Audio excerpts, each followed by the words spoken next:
ದರ್ಶನ್ ಮನೆ ಕೆಲಸದವರ ಕಂಟಕ ಆಯ್ತು. ದರ್ಶನ್ ಮನೆ ಕೆಲಸದವರ ಹೇಳಿಕೆಯನ್ನ ಸಹ ಪೊಲೀಸರು ಪಡೆದುಕೊಂಡಿದ್ರು. ಈಗ ಮ್ಯಾನೇಜರ್ ಕಾಸ್ಟ್ಯೂಮ್ ಡಿಸೈನರ್ ಕಂಟಕ ಎದುರಾಗಿದೆ ದರ್ಶನ್ ವಿರುದ್ಧ ಮ್ಯಾನೇಜರ್ ಹಾಗೆ ಕಾಸ್ಟ್ಯೂಮ್ ಡಿಸೈನರ್ ಸಾಕ್ಷಿಯಾಗಿದ್ದಾರೆ. ದರ್ಶನ್ ಪಡೆದಂತಹ ಹಣಕ್ಕೆ ಸಂಬಂಧಿಸಿ ಮ್ಯಾನೇಜರ್ ಸಾಕ್ಷಿಯಾಗಿದ್ದಾರೆ. ಬಟ್ಟೆಗಳನ್ನ ವಿಜಯಲಕ್ಷ್ಮಿ ಮನೆಗೆ ಕಳುಹಿಸಿರೋದಕ್ಕೆ ಕಾಸ್ಟ್ಯೂಮರ್ ಸಾಕ್ಷಿಯಾಗಿದ್ದಾರೆ. ಕಾಸ್ಟ್ಯೂಮ್ ಡಿಸೈನರ್ ನನ್ನ ಸಾಕ್ಷಿ ಮಾಡಿದ್ದಾರೆ ಪೊಲೀಸರು. ಕೊಲೆ ಬಳಿಕ ಇಬ್ಬರಿಂದ ಹಣ ಪಡೆದಿದ್ರು ದರ್ಶನ್. ಮೋಹನ್ ರಾಜ್ ಹಾಗೆ ಮಿಲನಾ ಪ್ರಕಾಶ್ ಹಣ ಕೊಟ್ಟಿದ್ರು. ಮ್ಯಾನೇಜರ್ ಮೂಲಕ ದರ್ಶನ್ ಇವರಿಬ್ಬರನ್ನ ಸಹ ಸಂಪರ್ಕ ಮಾಡಿರ್ತಾರೆ. ಹಾಗಾಗಿ ಈಗ ಮ್ಯಾನೇಜರ್ ಸಹ ಪ್ರಮುಖವಾದಂತಹ ಸಾಕ್ಷಿ. ಕೊಲೆ ಬಳಿಕ ಮನೆಗೆ ಬಂದು ಬಟ್ಟೆಯನ್ನ ಬದಲಾಯಿಸಿದ್ರು ದರ್ಶನ್. ಬಟ್ಟೆಗಳನ್ನ ವಿಜಯಲಕ್ಷ್ಮಿ ಮನೆಗೆ ತಲುಪಿಸಿದ್ದು ಕಾಸ್ಟ್ಯೂಮ್ ಡಿಸೈನರ್. ಹಾಗಾಗಿ ಇಲ್ಲಿ ಕಾಸ್ಟ್ಯೂಮ್ ಡಿಸೈನರ್ ಸಹ ಸಾಕ್ಷಿಯಾಗಿದ್ದಾರೆ. ಇಬ್ಬರನ್ನ ಸಹ ದರ್ಶನ್ ವಿರುದ್ಧವೇ ಸಾಕ್ಷಿ ಮಾಡಿದ್ದಾರೆ ಪೊಲೀಸರು. ಈ ಬಗ್ಗೆ ಹೆಚ್ಚಿನ ಡೀಟೇಲ್ಸ್ ಕೊಡ್ತಾರೆ ನಮ್ಮ ಪ್ರತಿನಿಧಿ ಕಿರಣ್. ಈಗ ಕಾಸ್ಟ್ಯೂಮ್ ಡಿಸೈನರ್ ಅಂದ್ರೆ ಬಟ್ಟೆ ಚೇಂಜ್ ಮಾಡಿ ವಿಜಯಲಕ್ಷ್ಮಿ ಮನೆಗೆ ಬಟ್ಟೆ ಕಳುಹಿಸಿದ್ದಾಗಿರ್ಬೋದು, ಜೊತೆಗೆ ಮ್ಯಾನೇಜರ್ ಇಬ್ಬರಿಂದ ಹಣವನ್ನ ಪಡೆದುಕೊಳ್ಳೋ ನಿಟ್ಟಿನಲ್ಲಿ ದರ್ಶನ್ ಏನಿಬ್ಬರಿಂದ ಹಣ ಪಡೆದುಕೊಂಡಿದ್ದಾರೆ, ಅದಕ್ಕೆ ಪ್ರಮುಖವಾದಂತಹ ಸಾಕ್ಷಿಯಾಗಿದ್ದಾರೆ. ಹಾಗಾಗಿ ಇವರಿಬ್ಬರ ಹೇಳಿಕೆಯ ಸಹ ಎಷ್ಟು ಪ್ರಮುಖ ಆಗತ್ತೆ?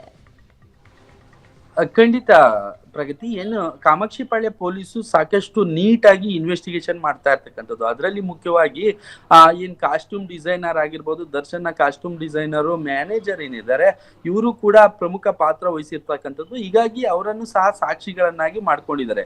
ಕಾಮಾಕ್ಷಿಪಾಳ್ಯ ಪೊಲೀಸರು ಇನ್ವೆಸ್ಟಿಗೇಷನ್ ಮಾಡೋ ಸಂದರ್ಭದಲ್ಲಿ ಹಣ ಎಲ್ಲಿಂದ ಬಂತು, ದರ್ಶನ್ ಬಳಸಿದಂತ ಹಣ ಏನಿದೆ 83,65,500 ರೂಪಾಯಿ ಹಣವನ್ನ ಈಗ ಜಪ್ತಿ ಮಾಡಿರ್ತಕ್ಕಂಥದ್ದು.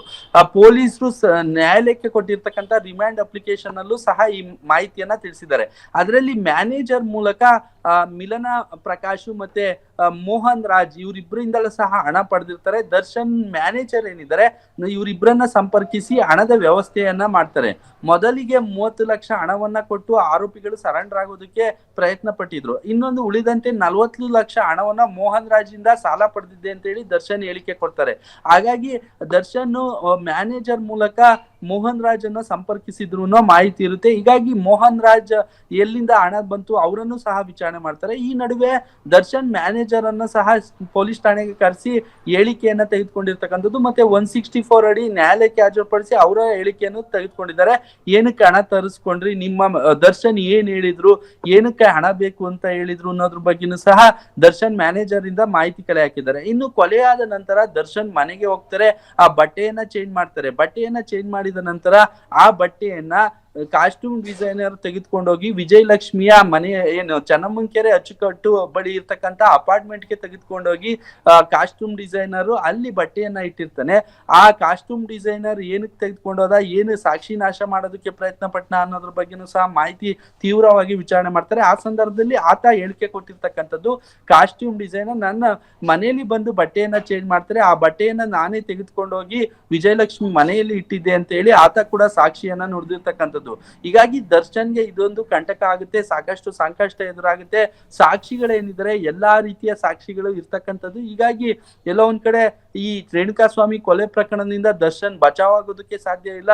ಕನಿಷ್ಠ ಮರ್ಡರ್ ಪ್ರಕರಣದಲ್ಲಿ ಬಚಾವಾದ್ರೂ ಸಹ ಸಾಕ್ಷಿ ನಾಶ ಪ್ರಕರಣ ಏನಿದೆ 201 ಆದ್ರೆ ಅದರಲ್ಲಿ ಸುಮಾರು 7 ವರ್ಷದವರೆಗೂ ಸಹ ಶಿಕ್ಷೆ ಆಗೋ ಸಾಧ್ಯತೆ ಇದೆ ಅಂತ ಹೇಳಿ ಕಾನೂನು ತಜ್ಞರು ಹೇಳ್ತಾ ಇರ್ತಕ್ಕಂಥದ್ದು.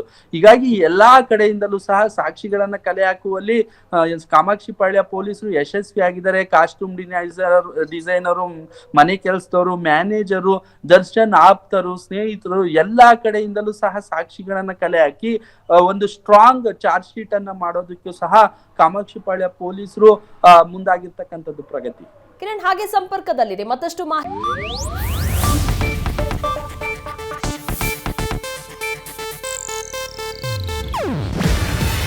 ಇದು ಏಷ್ಯಾನೆಟ್ ನ್ಯೂಸ್ ನೆಟ್ವರ್ಕ್ ಪ್ರಸ್ತುತಿ.